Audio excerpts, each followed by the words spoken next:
Hello students, it's Malhar Patel from VIEC Rajkot, and today I'm going to discuss about how to write overview for task 1, especially for academic students. The overview is probably the most important paragraph in the whole essay. In fact, as we will see later in this particular presentation, it will be very difficult for someone to score 7 or above without a good overview. An overview is simply a summary of the main or the most important points in a graph, chart, process, or map. It is normally 2 to 3 sentences long and should be the second paragraph you write in your task 1. As we will see below, it also influences what you write in the rest of your task 1. Now, what does the examiner want? Now, when students are appearing for an IELTS exam, there are obviously band descriptors are there which most of the students are familiar with. Now if you look or if you read closely the band descriptor for task achievement for task 1, you would notice certain things. First of all, the word overview is mentioned in all the three band descriptors, that is band 5, band 6 and band 7. This means that to get at least 5 for task achievement, there should be some kind of overview. If we don't give any overview, then there is a chance that a student would score less than 5 in task achievement. So what is an overview? To understand that, we must look at how the questions are posed in an IELTS exam. For example,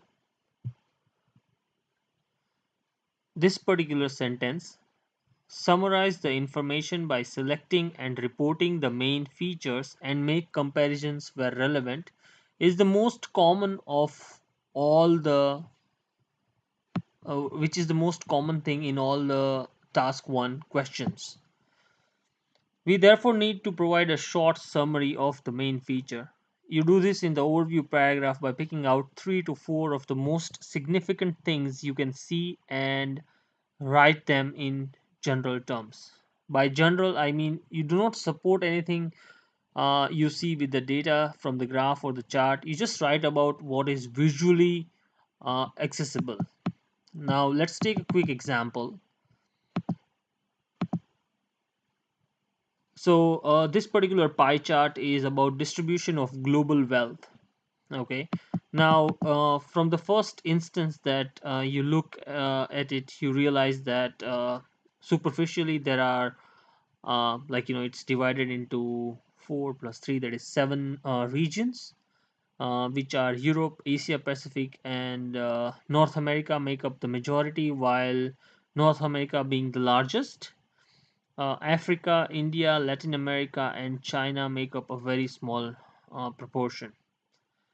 We can then include these things in the overview paragraph. So once we have realized what the graph symbolizes, we can include those things. So for example, here we can write: the pie chart is comprised of 7 regions in total, with Europe, Asia Pacific, and North America making up the vast majority of global wealth. North America has the single biggest share, and Africa, India, Latin America, and China combined only make up a small proportion. Now, as you can see that I have not talked about individual fractions or percentages. In fact, I have not supported any of my features with data. Instead, I've just reported what I can see visually without looking closely at the data. If you have to look at the data, then you probably won't write a good overview. Okay. Sorry.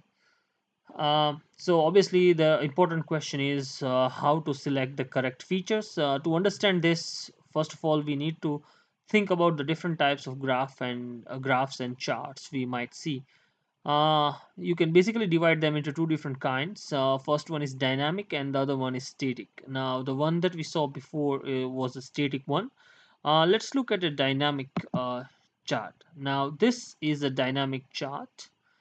Uh, Now the graph is dynamic because it shows data over a period of time. We should therefore look at the general trend over the period of time. First, we should look at what happened from the start, that is 2011, to the end, that is 2014. From the start to the end, obviously both the lines, blue as well as green, has increased. Then we should look at any other general trends for each of the two lines. We can see that the blue line that represents women goes up until 2013 and then goes down a little, while the green line, which symbolizes men, goes up slightly and then has a very large increase between 2012 and 2014. These are the most striking and most obvious things we can see when first looking at the graph, and these are perfect for our overview. Let's put this information into a sentence. Okay, so if we have to draft a sentence, we can say that over the entire period of over the entire time period, the number of men and women reading books increased. Women saw a steady increase between 2011 and 2013 before declining in 2014, while men increased gradually at first before rocketing up in the last 2 years.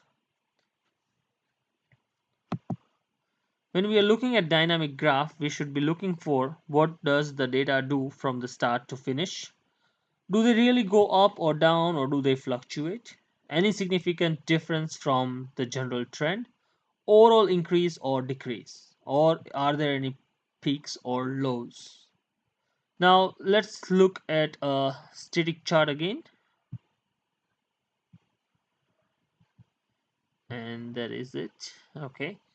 So this is the different from the last one because because there is no dates to look at. It is the data from just one point in time. We can therefore not talk about general trends over time. Instead, we are more concerned about comparing the data between the different sources. In this case, we'll be comparing the data between countries. The first thing I notice is that all countries are between 400,000 except two of them. Sorry, are below 400,000 except two of them. Switzerland and Australia are the biggest, and Singapore and UK are the smallest. Switzerland has almost double the average. There isn't a significant amount of difference between the bottom six country. Now, this is just our first. This is the information that we get from the first glance. Now, let's try and turn the things we have noticed into an overview. Okay, and this is what we get.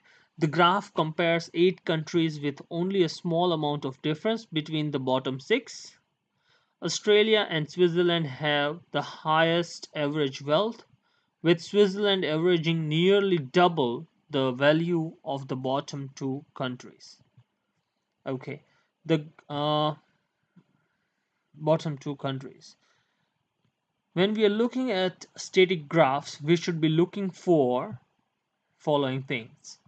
What are the highest and lowest values? What are the most noticeable differences? Any similarities? Any significant exceptions? Now, sometimes students they wonder, is there any special grammar that they should use for overview? So obviously there is a clue for that. You should try and make a complex sentence by using or making a subordinate clause. Complex sentences are sentences with more than one clause, and they help increase one's marks in grammatical range part of the marking criteria. You can easily make a subordinate clause structure in the overview by joining two pieces of information with the words while, although, even though, whereas, with, or and. However, make sure you know the meaning of these words and how they are correctly used in a sentence. Obviously, there is a very simple thing to do. You can practice. Uh, let's look where the overview fits into task one in general. Okay. So that's the basic structure. The overview should be the second paragraph of the four paragraph structure. The first one being paraphrasing the sentence, the topic sentence, second being the overview, third and fourth being the details.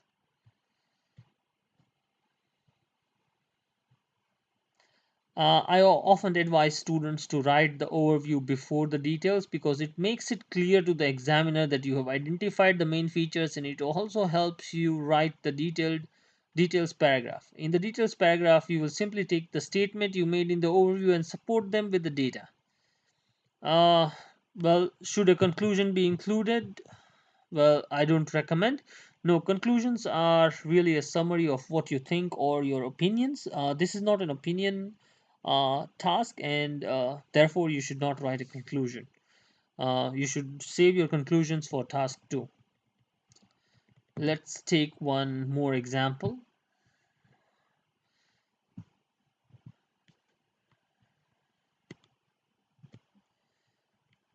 Okay. Now,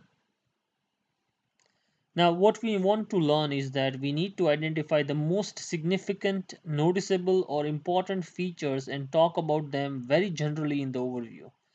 Uh, one should not use data in the overview. However, like for this particular overview, I have selected features from the overview and supported them with data in paragraphs 3 and 4, which we're not going to see. Actually, we're just going to focus on the overview. uh, so obviously the line graph shows energy consumption by fuel type in United States from 1980 to 2008 with the projected use until 2030. Now this is obviously a dynamic graph, and if we have to make an overview, this is what we're gonna do.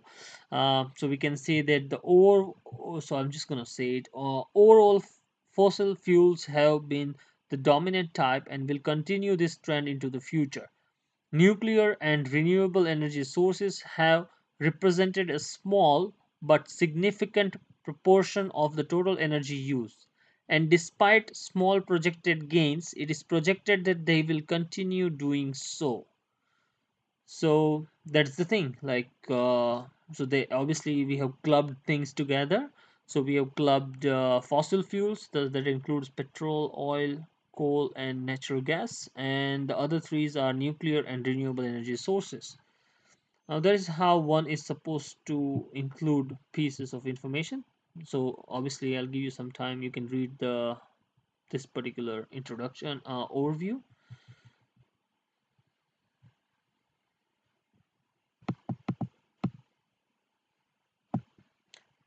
Okay, so one thing that I would like to recommend all the students is to make sure that they keep on practicing writing overviews for different types. So we just saw for graphs. You should also practice it for flow charts, for diagrams, for figures. So whatever IELTS exam throws at you, you are able to knock it out of the ground. Thank you very much for watching. If you have any feedbacks or questions, you can always obviously comment, and we'll try to revert back as soon as we can. Thank you very much. It was Malhar Patel. Thank you.